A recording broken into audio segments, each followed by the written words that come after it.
Compensation and Incentives Division, and Attorney Nico Magdayaw of our Prosecution Division. We are here, sir, to help in every way that we can. Thank you, sir. We now hear from AMLC, please.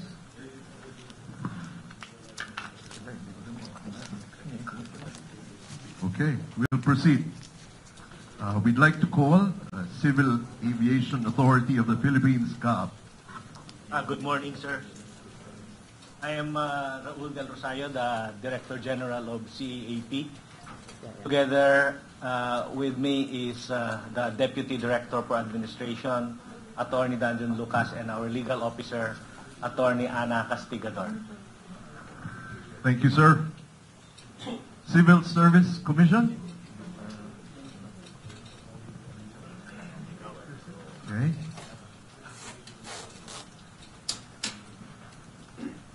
Cybercrime Investigation and Coordinating Center, CICC. Good morning, everyone. I'm Acting Executive Director Aboy Paraiso. I bring with me the whole team of CICC to be at service for the ICI. Thank you. Thank you, sir. And the Department of Justice, DOJ. Good morning, everyone. I'm Undersecretary Eric Vida, currently the officer in charge of the department. Together with me is Undersecretary Deo Marco, ASEC Anika Granong, and several other prosecutors and lawyers from the department. Nandito po ang Department of Justice para sa bayan po. Salamat po. Salamat po.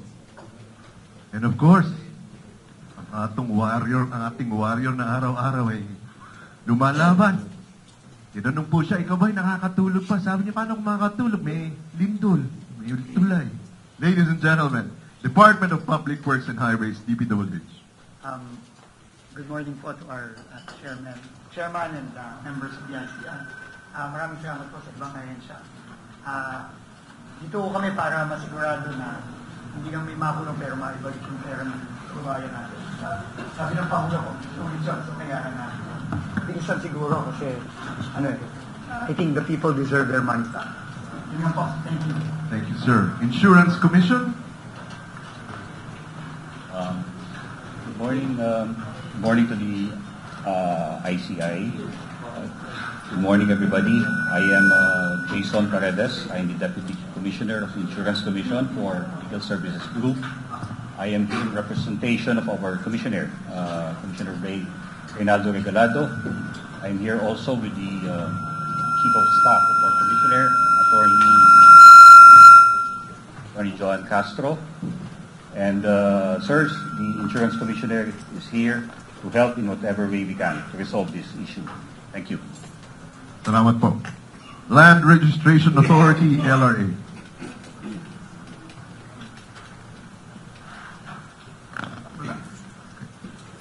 Land Transportation Office, LTO. Magandang umaga po sa inyong lahat. Ako po si Assistant Secretary Marcos Lacanilao of Land Transportation Office, Chairman and the members of the ICI.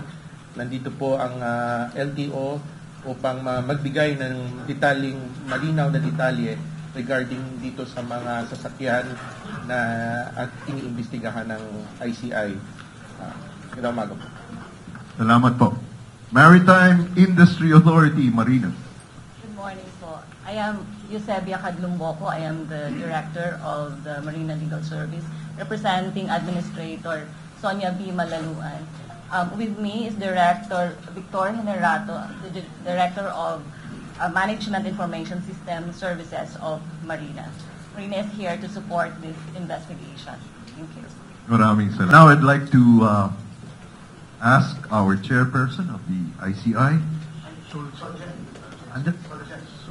Solgen, please. Yes.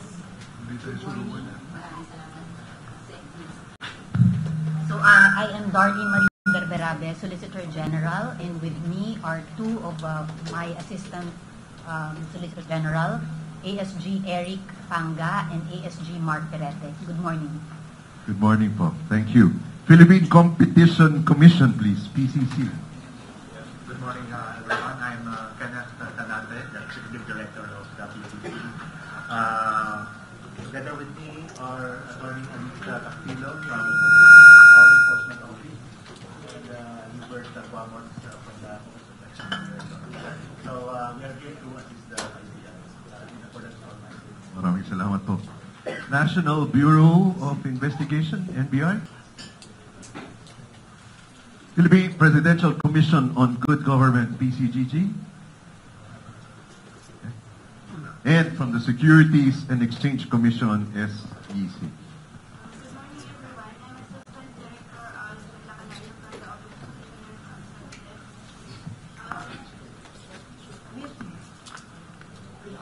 Money Laundering Division. The SEC affirms its commitment to provide, to support the ongoing investigation by providing necessary corporate information as requested. Thank you po.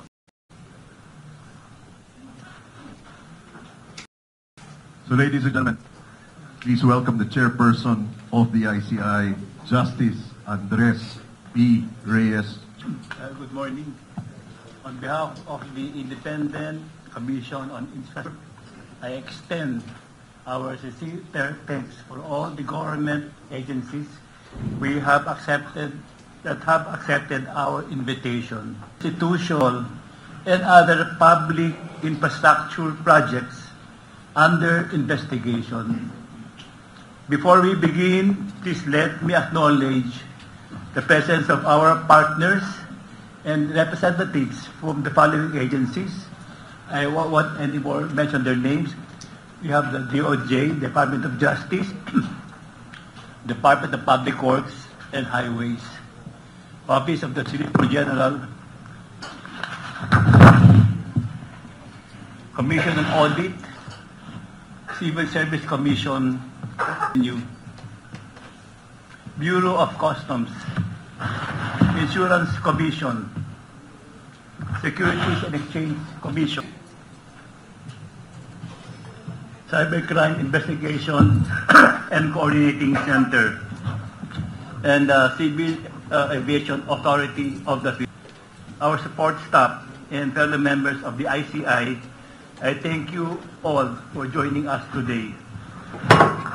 Our country is in crisis. The flood control scandal is on everyone's minds every day.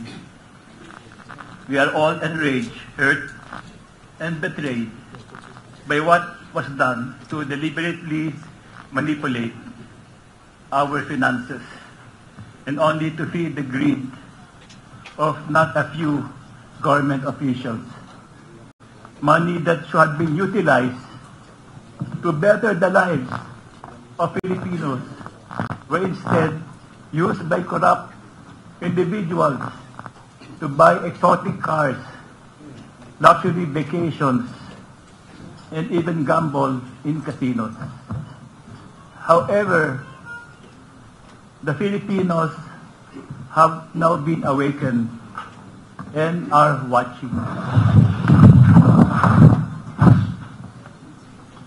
We are gathered here to advance a critical and vital part of the ICI's mandate, which is to hear, investigate, receive, gather, and evaluate evidence, intelligence reports, information against all government officials and employees, and any other individuals involved in these anomalous irregularities and misuse of funds in the planning, financing, and implementation of government flood control and other infrastructure projects nationwide.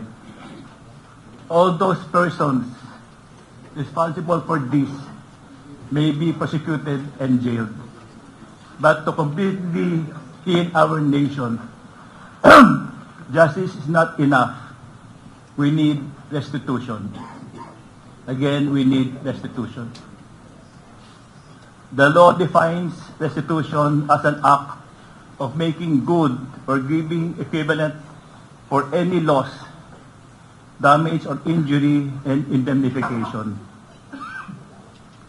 Our resources to go after and recover the asset using public funds. They belong to the Filipino people. Hospitals and projects was stolen. Only then can our nation truly heal. Thank you, Justice. Our media, thank you for being here. We will now ask you to please vacate the room. We will proceed with our meeting proper. Maraming salamat po. Thank you. Hello. Pasensya na po. Justice. Nandito ko. Ganda na